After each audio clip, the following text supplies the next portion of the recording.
हमारे दर्शकों को आप अपना परिचय दें। गोविंद शाह, विश्व हिंदू परिषद अवध प्रांत में सामाजिक समरसता प्रमुख के नाते से जिम्मेदारी है। राम जन्मभूमि से अक्षत आया है, तो जो वहाँ से अक्षत आया हुआ है उसका जो नगर में उसको पहुँचाना है, तो उस कार्यक्रम के बारे में हमारे दर्शकों को कुछ बताएं। श्री राम जन्मभूमि मंदिर का निर्माण 550 वर्षों की प्रतीक्षा के बाद हुआ, जिसके लिए लगभग 5 लाख हिंदुओं का बलिदान हुआ, 1.5 लाख केवल ढाका सन्यासियों का बलिदान हुआ। ऐसे बड़े आंदोलन के पश्चात जिसमें 76 लड़ाइयाँ लड़ी गई, 77वें आंदोलन में हमें सफलता मिली, जिसकी प्रतीक्षा इस विश्व का संपूर्ण हिंदू समाज कर रहा था। अनेकों लोग प्रतीक्षा करते करते इस धरती से चले गए देवलोक को, और आज हम सभी बड़े सौभाग्यशाली हैं जो इस दृश्य को देखने का सुअवसर हम सबको इस जन्म में प्राप्त हुआ। अभी हम लोगों को माननीय उच्च न्यायालय के द्वारा मंदिर भूमि प्राप्त हुई। तत्पश्चात उसके निर्माण हेतु निधि समर्पण के लिए कार्यकर्ता घर घर गए, और अपेक्षा से कहीं अधिक लोगों ने स्वेच्छा से निधि में समर्पण किया। हम लेने गए थे। आज जब भगवान रामलला का भव्य मंदिर बन रहा है, तो हम कुछ देने के लिए भी जा रहे हैं, और इसके लिए ट्रस्ट ने तय किया है कि हम प्रत्येक हिंदू समाज को अक्षत दे करके निमंत्रित करेंगे कि भगवान रामलला जिनके लिए उन्होंने अपना सर्वस्व लगाया है, उनके दर्शन के लिए वो आमंत्रित हैं, और वह रामलला के दर्शन को आए। किंतु 22 जनवरी को ना करके 26 जनवरी के बाद वह अयोध्या में रामलला का दर्शन करें, और 22 जनवरी को हम जहाँ रहते हैं वहाँ स्थित अपने नज़दीक के मंदिर में, अथवा मंदिर नहीं तो सार्वजनिक स्थल पर भगवान राम का विग्रह लगा करके, और उसी समय जिस समय भगवान रामलला की प्राकट्य स्थल पर आरती होगा, उसी समय हम भी उस आरती में सम्मिलित हों और प्रसाद वितरण करें। इस प्रकार से हम लोग भी वह उत्साह मनाएंगे। यह जीवन का अत्यंत स्वर्णिम क्षण है। सायंकाल हम उसी तरीके से दीपावली मनाएंगे जिस प्रकार से त्रेता काल में भगवान राम के वन से आगमन पर इस संपूर्ण विश्व में दिवाली मनाई गई थी, वह दिवाली मनाई जाएगी। इस वर्ष हम हिंदू समाज सनातनी वर्ष में 2 बार दीपावली मना रहे हैं, और यह दीपावली जो 22 जनवरी को मनाई जाएगी विश्व के इतिहास में अकल्पनीय होगी, जिसको विश्व ने कभी सोचा नहीं होगा। लोगों ने ऐसी दीपावली मनने जा रही है। इस हेतु हर घर में अक्षत का वितरण होगा। हमारे सारे वॉलंटियर कार्यकर्ता प्रत्येक वार्ड स्तर तक बनाए जा चुके हैं।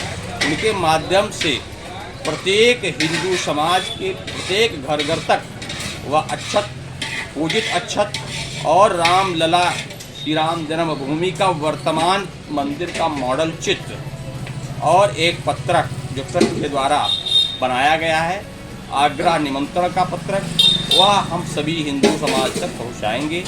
इस कार्य की पूरी योजना बन गई है। 31 जनवरी को जन जागरण हेतु 31 दिसंबर को जन जागरण हेतु एक विशाल कलश यात्रा श्री हनुमानगढ़ी मंदिर नवाबगंज से नगर के प्रमुख मार्गों में भ्रमण करते हुए जन जागरण करेगी, जिसमें अक्षत भी होगा। और 1 जनवरी से नगर के प्रत्येक घर घर तक 1 से 15 जनवरी तक पूजित अक्षत का वितरण होगा। और हम सभी को आमंत्रित करेंगे कि भगवान रामलला के इस ऐतिहासिक कार्य के सभी लोग साक्षी बने।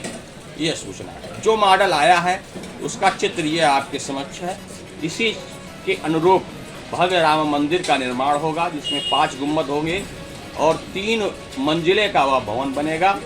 इस प्रकार से यह नवीन भवन का मॉडल है। इसके पहले भी हिंदू समाज को हमने मॉडल दिया था, वह 2 मंजिला का मॉडल था। संशोधित संतों ने जो संशोधित करके यह 3 मंजिले का भवन बनाया है, वह निर्मित हो रहा है। और शीघ्र ही हिंदू समाज के समक्ष वह मंदिर देखने को मिलेगा, दर्शन करने को मिलेगा। इसके हम सारे लोग साक्षी हों। इसी कल्पना के साथ ये सारे कार्यक्रम आयोजित किए जा रहे हैं। मुख्यमंत्री योगी आदित्यनाथ जी के बारे में और प्रधानमंत्री नरेंद्र मोदी जी के बारे में, क्योंकि आज 30 दिसंबर था, आज वो अयोध्या में आए हुए थे। उन्होंने एक ऐतिहासिक कार्यक्रम करते हुए अयोध्या वासियों को एक बहुत बड़ी सौगात दी है। क्या कहना चाहते हैं इन दोनों के बारे में? भगवान वाल्मीकि जो कि सामाजिक समरसता के प्रतीक हैं, और त्रेता काल में भगवान राम के दोनों पुत्रों का, पत्नी माता सीता का जहाँ निवास रहा, ऐसे महर्षि वाल्मीकि के नाम पर एयरपोर्ट का नामकरण करना एक बहुत दूरगामी सोच है। और भारत जो विश्व गुरु बन रहा है, संपूर्ण समाज को एक सूत्र में पिरोने का काम यह होगा कि सामाजिक समरसता का एक बहुत बड़ा आह्वान होगा, जिससे एयरपोर्ट का निर्माण जो हुआ है, जो नामकरण हुआ है, यह बहुत ही अच्छा है। और जो रेलवे स्टेशन और एक बहुमंजिला इमारत बनी है जिसमें कई उपयोगी चीज़ें होंगी, ऐसे 3 चीज़ों का प्रमुख रूप से शुभारंभ कल इस देश के यशस्वी प्रधानमंत्री नरेंद्र भाई मोदी करेंगे, जो कि ऐतिहासिक है, हम सब के लिए ऐतिहासिक है। हम सब उसके नज़दीक हैं, उससे लाभ लेने वाले हैं, इसलिए हम सब के लिए अत्यंत ही लाभकारी होगा। नवाबगंज परिक्षेत्र का कुछ हिस्सा अयोध्या में शामिल हो चुका है। नवाबगंज मूलतः अयोध्या का ही अंग है। जैसा कि हम लोगों के पूर्वज बताते हैं कि अयोध्या ये निकट या जो नवाबगंज या नंदनी नगर के नाम से जाना जाता था, यहाँ भगवान राम की गौओं की गौचरण भूमि हुआ करती थी। ये तो अंग्रेज़ों के शासन काल के बाद जब जिलों का बंटवारा हुआ, उसमें जैसी भी योजना बनी हो, ज़िले का नाम गोंडा में जोड़ा गया।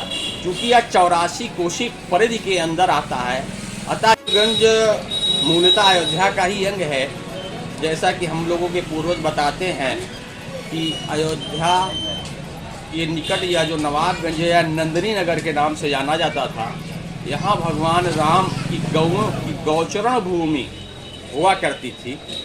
ये तो अंग्रेज़ों के शासन काल के बाद जब जिलों का बंटवारा हुआ, उसमें जैसी भी योजना बनी हो, ज़िले का नाम गोंडा में जोड़ा गया। चूँकि यह 84 कोशी परिधि के अंदर आता है, अतः यह अयोध्या का ही अंग है। जहाँ तक 84 कोशी परिक्रमा मार्ग है, वह सब अयोध्या ही है, क्योंकि सारे पूज्य संत उसी 84 कोशी की परिक्रमा करते हैं जो अयोध्या है। माननीय मुख्यमंत्री जी और जो है प्रधानमंत्री जी के बारे में क्या कहना चाहते हैं? उन्होंने राम मंदिर में क्या योगदान दिया है? राम मंदिर में संपूर्ण हिंदू समाज का योगदान है। हिंदू समाज ने बलिदान दिया है। मैंने पहले भी बताया, 5 लाख हिंदुओं का बलिदान है। इसीलिए हम संपूर्ण हिंदू समाज के सहयोग से मंदिर का निर्माण कर रहे हैं। संपूर्ण हिंदू समाज को आवाहित कर रहे हैं, वह आए और भगवान रामलला का दर्शन करें।